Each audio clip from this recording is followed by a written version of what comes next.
was up on my feet, confused and concerned, because this lady had just told me that the airport closes at 6 p.m. She then asked me, where am I flying to? I told her, here. This is where I'm flying to. I have arrived. And she proceeded to tell me that no, actually, I had gotten off 45 minutes away from my final destination.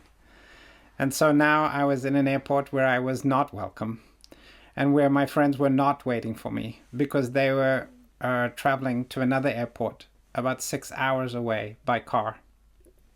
I immediately knew I was in trouble. I knew that my body was in the wrong location, and I was concerned about getting it to the right one. So I started to ask a number of questions. The first were questions to myself. How could this happen? How could I have made such a mistake? I should have asked more questions. And I'm not Sherlock Holmes, but I could replay the video in my mind of how I had sat on the plane, how the plane had landed, how I had grabbed my luggage without any thought or concern or question, how I had walked to the front of the plane, how the air hostess had said something to me in Finnish, and how I had just walked off the plane without a second thought. And then as I walked across the ice and saw the name of the airport, I thought it said welcome in Finnish, but Jyväskylä is the name of a place. It does not say welcome, and I was not welcome here. In that moment, I think the lady working at the airport knew that something had gone horribly wrong.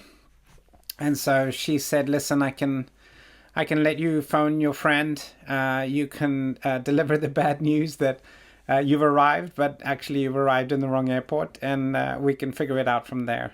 She said to me, there's some hotels in the nearby town. As I told you already, the airport closes at 6 p.m. And I can drive you and drop you somewhere overnight so that you can spend the night in a hotel and continue your journey tomorrow.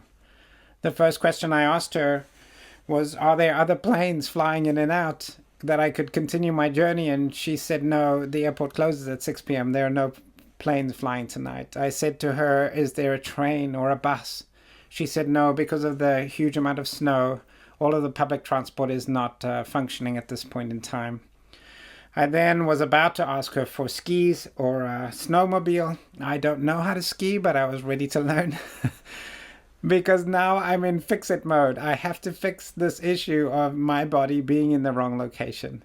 And how do I get it to the right one? That was what I was fixated on. She let me use her telephone, so I phoned my friend, and I admitted my mistake and made confession and told him that I'm actually in the wrong airport, and he understood very quickly from her and from me that there's an extra stop that I was not aware of. This was somewhat embarrassing. I travel the world, all over the world, all the time. And this lady was looking at me like I was about 6 or 7 years old and didn't have a clue about where I was or what was happening around me, which I think made her more compassionate towards me, because she offered to let me use the phone. I explained to my friend that that I would have to find somewhere to stay and either continue the journey the next day, or they could perhaps turn around and come and fetch me from where I was. He said, oh, it's no problem. I just need to know where to fetch you from.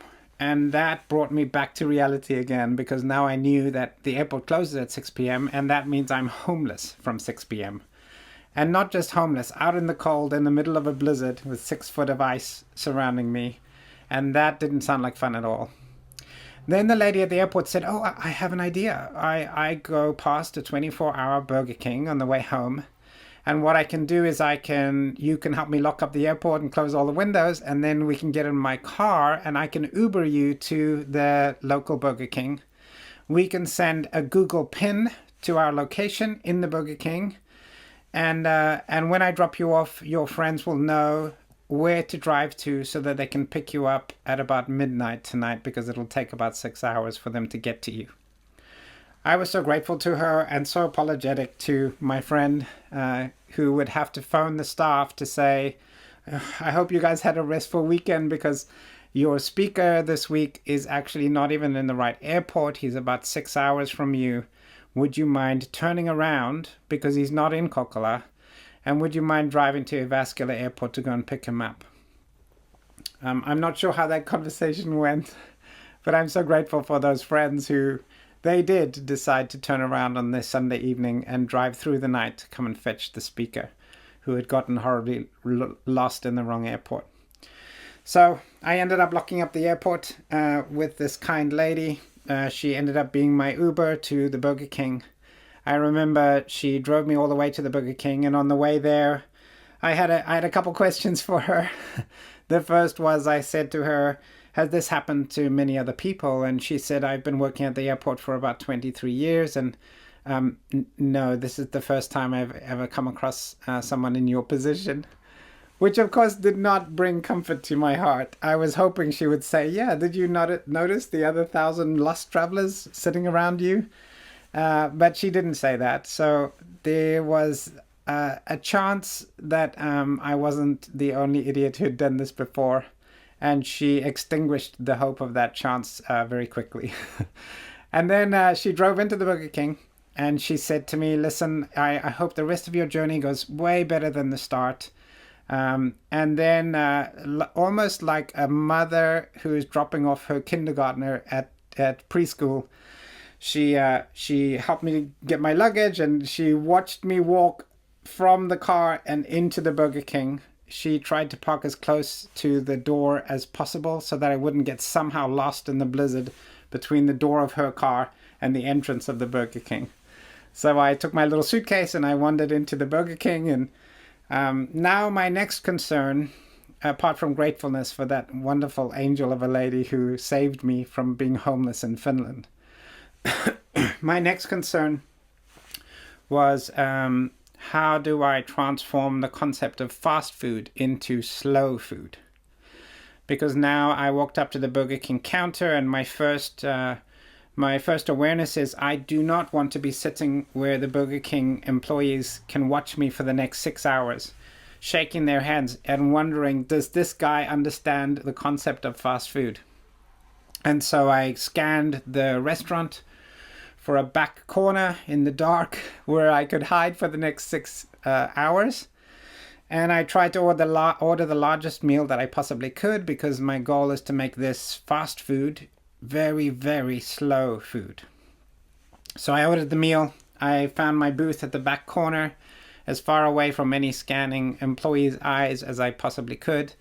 I took a seat, and then I thought to myself, I need to text my wife and give her a little update on my progress, which was minimal at best. So I texted Donna and I said, don't worry, I'm safe, I'm warm, I've just eaten, all is well, except that I got off at the wrong airport 6 hours from where I need to be. The YWAMers are coming, and they'll instead pick me up from a 24-hour Burger King rather than from an airport. She texted me back and said, I'm so glad you're safe. I'm so glad you're fed. I'll be praying for you. I'm glad the YWAMers will come and fetch you. So sorry to hear this happen to you. And then I sat in the booth, and, I don't know, but I think when you get lost and tired and stressed, you also get hungry. And as an African, this is our central government. So if this part of us is happy, then the rest of us is happy. If this part of us is empty for some reason, then we just get hangry. And this was the reality for me that night. So I had hoped to turn fast food into slow food.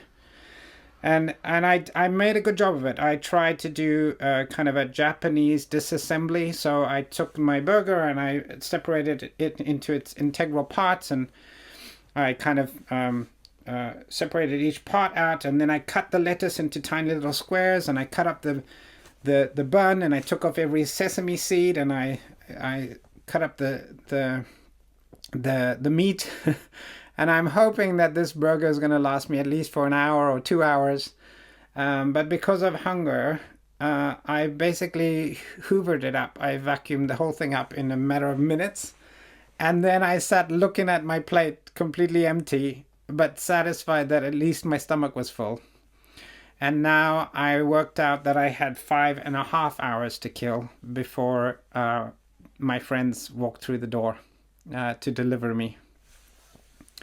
And it was at that moment that I thought, well, I messaged my wife, and she was encouraging. Maybe I have some other friends who will be just as encouraging if I message them and give them a brief update, a status update, Facebook update, in order for them to know that that this is what I've done with my evening, but also to be encouraged by their response. And I think I need new friends, because I sent that message off, and I messaged a couple of them, and the messages I got back were not as much encouraging as they thought this was hilarious. So they wrote back and they said, "Oh man, only you could have done this. That's hilarious. We can't believe you did that. We hope you're okay. Praying for you." And that was about it.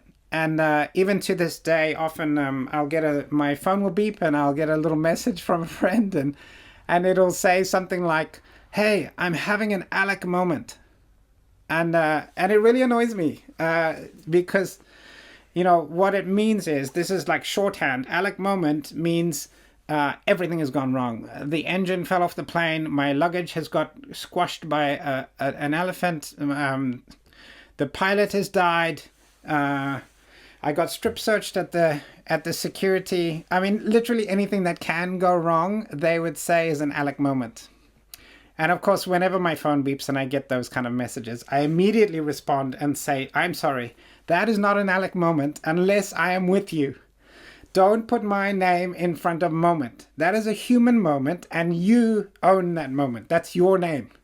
You put your name in front of moment. Don't put my name. Otherwise, I'm going to copyright it, and you owe me money every time you use that phrase." And of course, it's hilarious. You know, I still get these little text messages every now and again. "I'm having an Aleck moment."